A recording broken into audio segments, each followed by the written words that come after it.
Hello class 8. Today we will do chapter number 1 of civics. We will revise it so that you can understand it again. That our chapter is about our Indian constitution. In the first point we will discuss in federalism. Federalism means when we divide our government in several parts, so it can control our country very easily and solve all the dispute.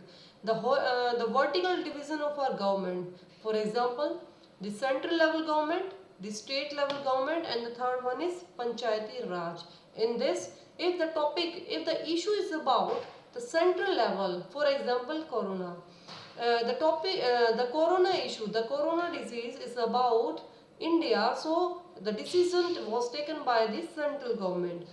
If any topic is about state level government, then the state level government will solve this dispute, and if any small issue is there, then panchayat or the municipal corporation will solve this issue. In this federalism, we discussed that there are three levels of government.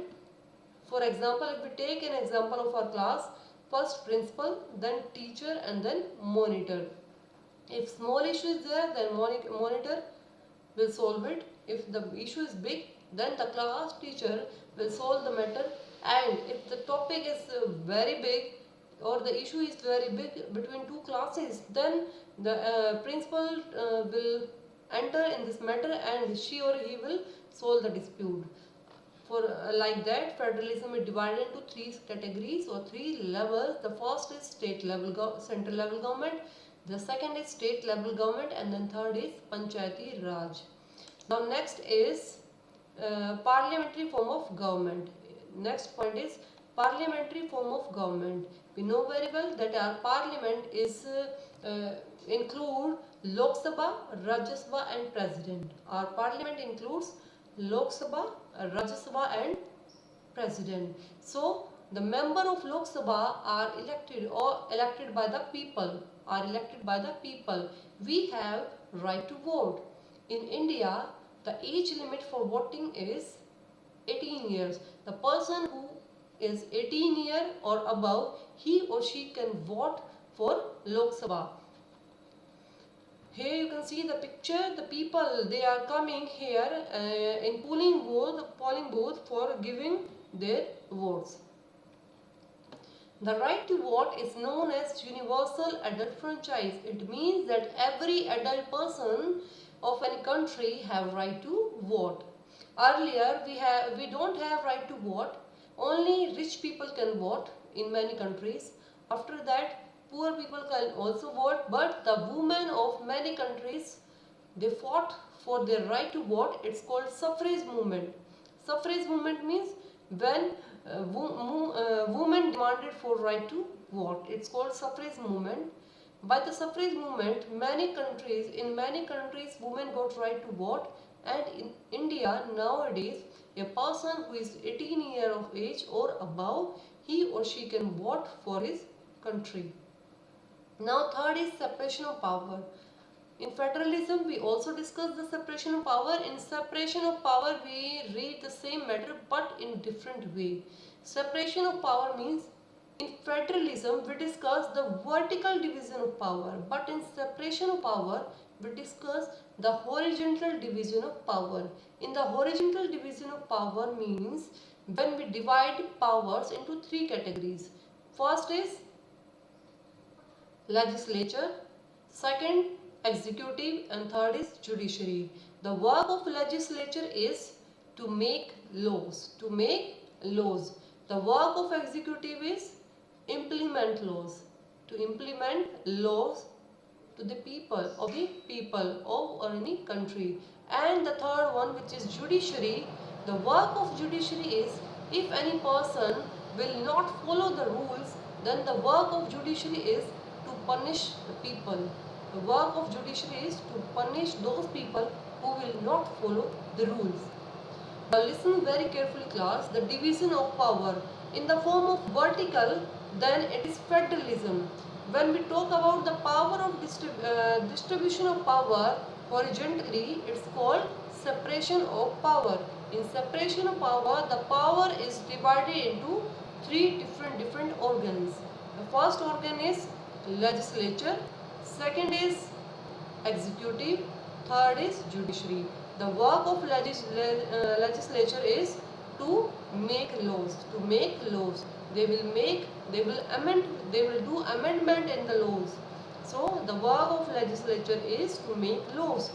The second is executive. The work of executive is to execute the laws. They implement rule and regulation to the people. The third one is judiciary. The work of judiciary is those people who will not follow the rules and regulation, or they will disobey. The work of judiciary is to give them punishment. So the work or the power is divided into three categories. Now we discuss 3 points. The first one is federalism. The second is separation of power.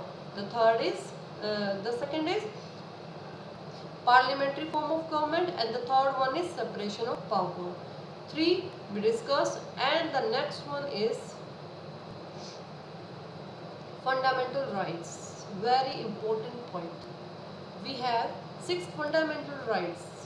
When you take birth in India, when your mother and father belongs to India and they have citizenship of India, and you will automatically have these rights. You have and I have, we all have 6 fundamental rights. The first one is right to equality, means samanata ka adhikar. In this we all have, all persons are equal before the law. All persons are equal before the law. The government will not discriminate on the basis of race, caste, religion, sex and many more things. No discrimination, no discrimination. Every person has access to all public places, including playground, hotel, shops, etc. Every person has access to all public places. We all have right to access any public place. Nobody will discriminate us. The state cannot discriminate against anyone in matter of employment, but there are exceptions to this that you will read about later in this book. The practice of untouchability has also been abolished. In my comment box, you will answer me that in which article the practice of untouchability has been abolished. In which article the practice of untouchability has been abolished. Now the next one is right to freedom. In right to freedom, we have right to free. Means we can go anywhere, we can enjoy our life. You have right to speech, you have right to expression. If you have any view regarding anything, then you can express it, but the condition is it will not harm any other person, it will not harm our government, any other person. Then you have right to free. The right to move freely and reside in any part of the country, and the right to practice any profession, occupation or business. You can do any occupation, कोई भी व्यवसाय करने का, कोई भी नौकरी करने का, you have full right. Now next is right to exploitation. In this right to exploitation, we include 3 things. The first one is human trafficking. It means illegal buying or selling. Illegal buying or selling. The second is forced labor. The second is forced labor.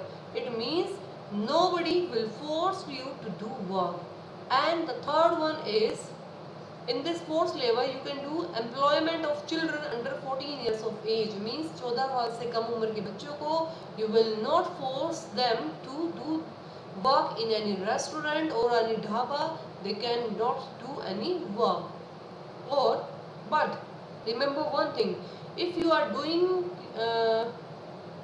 or you are helping your mother, it is not forced labor. You are doing this work with your willingness. Next is a right to freedom of religion.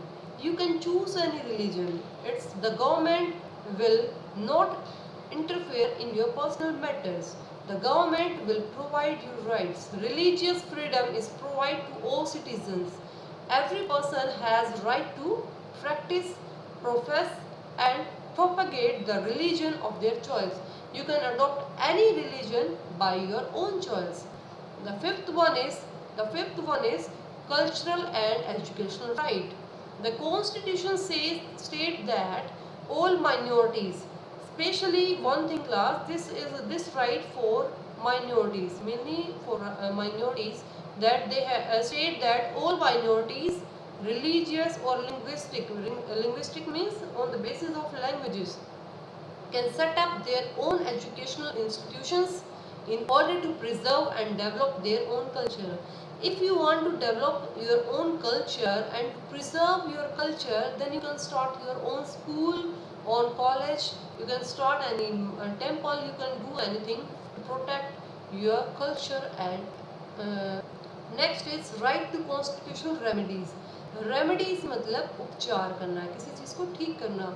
If you have any problem regarding any five fundamental rights, then due to this article, due to this sixth article, this sixth fundamental right, you can go to court. Right to constitutional remedies, it is also known as soul of fundamental right. Soul of fundamental rights. This allows citizens to move the court if they believe that any of their fundamental rights have been violated by the state. Any of their fundamental rights have been violated by the state. If anybody will violate your rights, then you can go to court. By these five fundamental rights, you have rights. But because of these six fundamental rights, you have right to go to court. If the sixth right will not there, then if any violation will be there, you cannot go to court, and the court will not solve any dispute. But due to this six fundamental rights, you have right to go to court. If any violation will be there, then you can go to court and the court will solve your dispute. So class, in this chapter we read some main points. I hope it will be clear. Rest of the terms we will discuss tomorrow. What is secularism?